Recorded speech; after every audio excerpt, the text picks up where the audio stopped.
The article by Tomic and Radovich, 2024, in the Journal of Business Research, provides a comprehensive, systematic review of organizational resilience and its critical role in post-crisis recovery.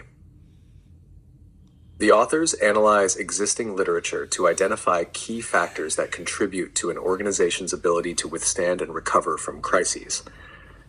They highlight the importance of adaptive leadership, robust communication channels, and a strong organizational culture in fostering resilience. The review also emphasizes the need for continuous learning and flexibility to effectively navigate post-crisis challenges. By synthesizing various studies, Tomic and Radovich offer valuable insights into strategies that organizations can implement to enhance their resilience and ensure sustainable recovery after adverse events.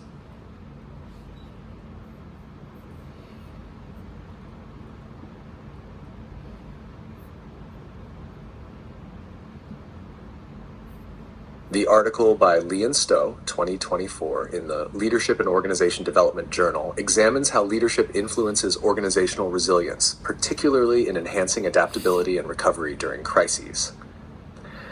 The authors identify key leadership behaviors that contribute to resilience, such as fostering a supportive culture, encouraging innovation, and facilitating effective communication. They also discuss the importance of emotional intelligence in leaders, enabling them to navigate challenges and guide their organizations through turbulent times.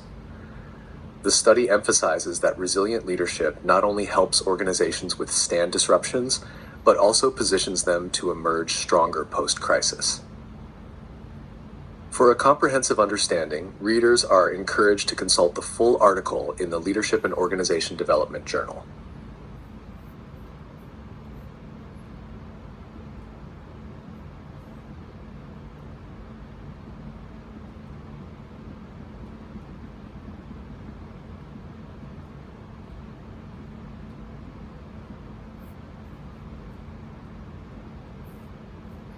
In their 2024 article in the Journal of Business Venturing Insights, Fabbri and Baldassare examine how organizations utilize dynamic capabilities to build resilience during periods of crisis. They identify three core components of dynamic capabilities: sensing, seizing, and transforming. Sensing involves the ability to detect and interpret signals from the environment that may indicate emerging threats or opportunities. Seizing refers to the capacity to mobilize resources effectively in response to these signals. Transforming encompasses the organization's proficiency in reconfiguring its operations and structures to adapt to new conditions. The authors argue that these capabilities are essential for organizations to navigate turbulent times successfully. The study highlights the importance of leadership in fostering an organizational culture that supports continuous learning and flexibility. Leaders play a pivotal role in encouraging innovation and facilitating the integration of new knowledge into existing processes. By promoting a culture that values adaptability, organizations can enhance their ability to respond effectively to crises. The authors emphasize that such a culture not only aids in immediate crisis management, but also contributes to long-term resilience by embedding adaptive behaviors within the organization's fabric. Fabbri and Baldassare also discuss the role of technology in supporting dynamic capabilities. They note that digital tools can enhance an organization's ability to sense changes in the environment, streamline decision-making processes, and implement necessary transformations efficiently. However, the authors caution that technology alone is insufficient.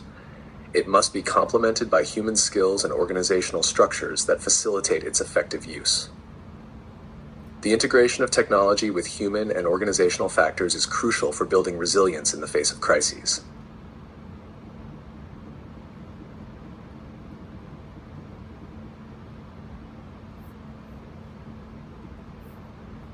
In their 2024 study published in the Journal of Communication Management, Lee and Yoon investigate the impact of leadership communication on organizational resilience, focusing on the mediating roles of trust and commitment. The authors propose that effective leadership communication fosters organizational resilience by building trust and commitment among employees. They suggest that transparent and empathetic communication from leaders enhances employees' trust in leadership and their commitment to the organization, which in turn strengthens the organization's ability to adapt and recover from crises. The study employs a mixed methods approach, combining quantitative surveys and qualitative interviews across various industries. The findings indicate that leadership communication significantly influences organizational resilience, with trust and commitment serving as key mediators. Specifically, leaders who communicate openly and supportively can cultivate a resilient organizational culture by enhancing employees' trust and commitment. The research highlights the importance of communication strategies that prioritize transparency and empathy in building organizational resilience. Lian Yun's research contributes to the understanding of how leadership communication affects organizational resilience. The study underscores the critical role of trust and commitment as mediating factors, suggesting that organizations should focus on developing communication practices that build these elements to enhance resilience. The authors recommend that future research explore additional mediating variables and consider longitudinal studies to further elucidate the relationship between leadership communication and organizational resilience.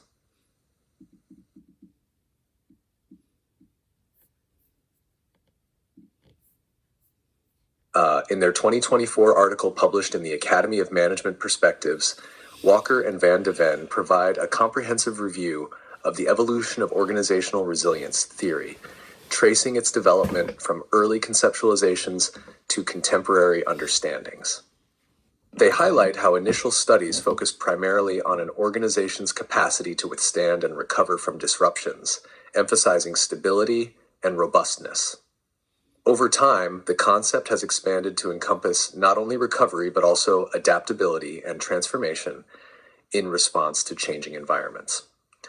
This evolution reflects a shift from viewing resilience as mere resistance to disturbances toward recognizing it as a dynamic capability that enables organizations to thrive amid uncertainty. The authors identify several key factors that contribute to organizational resilience, including leadership, culture, and learning systems.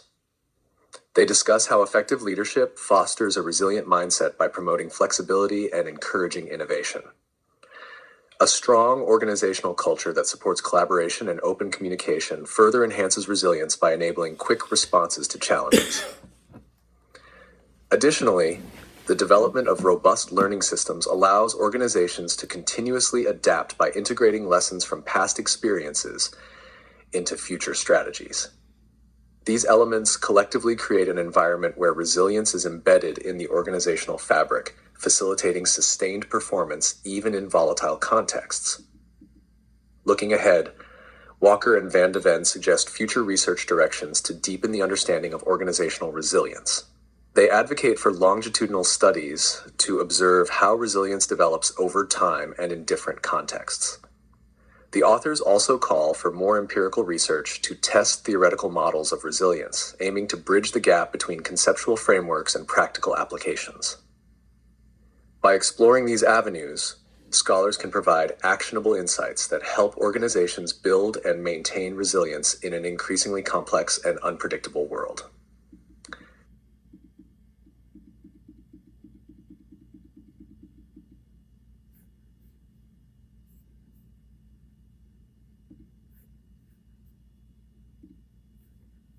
In their 2024 study published in Public Management Review, Hamilton and Williams examine how cross-sector collaboration influences organizational resilience, comparing practices between public and private sectors. They identify that both sectors engage in partnerships to enhance resilience, but the motivations and outcomes differ due to sector-specific goals and constraints. Public sector organizations often collaborate to address complex societal challenges, leveraging diverse resources and expertise to build community resilience. In contrast, private sector entities typically pursue collaborations to ensure business continuity and protect economic interests, focusing on supply chain robustness and market stability. The authors highlight that successful cross-sector collaborations hinge on factors such as trust, shared objectives, and effective communication. They note that public sector collaborations are frequently driven by policy mandates and public accountability, which can lead to more inclusive but slower decision-making processes. Private sector collaborations, however, are often motivated by profit and efficiency, resulting in more agile but sometimes less transparent partnerships. These differences underscore the importance of aligning collaboration strategies with sector-specific cultures and objectives to enhance organizational resilience. Hamilton and Williams conclude that fostering organizational resilience through cross-sector collaboration requires a nuanced understanding of each sector's unique drivers and challenges. They recommend that public and private organizations develop tailored collaboration frameworks that consider these differences, promoting resilience by leveraging the strengths of each sector.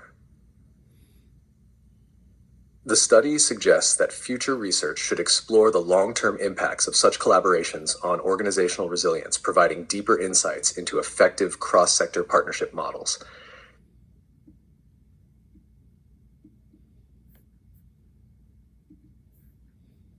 In their 2024 article in the Risk Management and Insurance Review, Anderson and Carter present an integrated model that combines risk management and organizational resilience to enhance an organization's capacity to handle uncertainties. They argue that traditional risk management, which focuses on identifying and mitigating specific risks, is insufficient in today's complex and rapidly changing environment. Instead, they propose a holistic approach that not only addresses known risks, but also builds the organization's overall resilience, enabling it to adapt and thrive amid unforeseen challenges. The authors outline key components of their integrated model, emphasizing the importance of proactive risk assessment, flexible organizational structures, and a culture that encourages learning and adaptation. They highlight the role of leadership in fostering resilience by promoting open communication and empowering employees to make decisions in dynamic situations. By integrating these elements, organizations can develop the agility needed to respond effectively to both anticipated and unexpected disruptions. Anderson and Carter support their model with case studies from various industries, demonstrating how organizations have successfully implemented integrated risk management and resilience strategies. These examples illustrate the practical benefits of their approach, such as improved crisis response times and sustained operational performance during disruptions. The authors conclude by recommending that organizations adopt this integrated model to enhance their preparedness for future challenges, thereby ensuring long-term sustainability and success.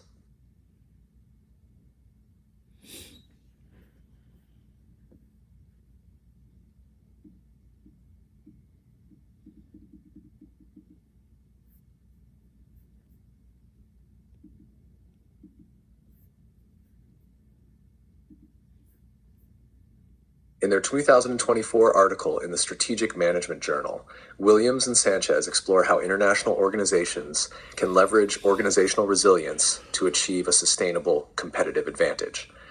They define organizational resilience as the capacity to anticipate, prepare for, respond to, and adapt to incremental changes and sudden disruptions in order to survive and prosper. The authors argue that in today's volatile, uncertain, complex and ambiguous VUCA environment, resilience is not just a defensive mechanism, but a strategic asset that can differentiate organizations in the marketplace. The study identifies several key factors that contribute to building organizational resilience. These include fostering a culture of continuous learning and innovation, developing flexible and adaptive structures, and investing in robust risk management practices. The authors emphasize the importance of dynamic capabilities, the organization's ability to integrate, build, and reconfigure internal and external competencies to address rapidly changing environments as a critical component of resilience. They suggest that organizations with strong dynamic capabilities are better positioned to sense opportunities and threats, seize opportunities, and maintain competitiveness. Through a comparative analysis of various international organizations, Williams and Sanchez demonstrate that Those which have successfully embedded resilience into their strategic management processes are more likely to achieve and sustain a competitive advantage. They highlight that resilient organizations are not only able to withstand shocks, but also capitalize on them, turning potential threats into opportunities for growth and innovation. The authors conclude by recommending that managers prioritize the development of organizational resilience as a core strategic objective, integrating it into all aspects of organizational operations and culture to ensure long-term success.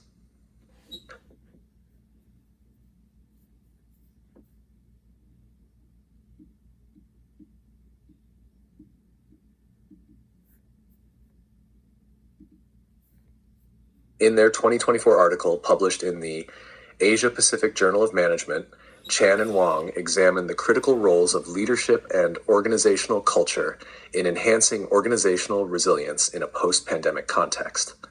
They argue that the unprecedented challenges posed by the COVID-19 pandemic have underscored the necessity for organizations to develop robust resilience strategies to navigate ongoing uncertainties. The authors emphasize that effective leadership is pivotal in fostering a resilient organizational culture, which in turn enables organizations to adapt and thrive amid disruptions. The study identifies several leadership behaviors that contribute to building organizational resilience. These include transparent communication, empathetic engagement with employees, and the promotion of a shared vision that aligns with the organization's goals and values. By cultivating trust and commitment through these behaviors, leaders can create an environment where employees feel supported and motivated to contribute to the organization's adaptive capabilities. The authors highlight that such an environment not only facilitates immediate crisis response, but also strengthens the organization's long-term resilience. Furthermore, Chan and Wang explore the influence of organizational culture on resilience. They assert that a culture characterized by flexibility, continuous learning, and innovation is essential for effective adaptation to changing circumstances. Organizations that encourage experimentation and view failures as opportunities for growth are better equipped to respond to unforeseen challenges. The authors suggest that by integrating these cultural attributes with supportive leadership practices, organizations can enhance their resilience and secure a sustainable competitive advantage in the evolving post-pandemic landscape.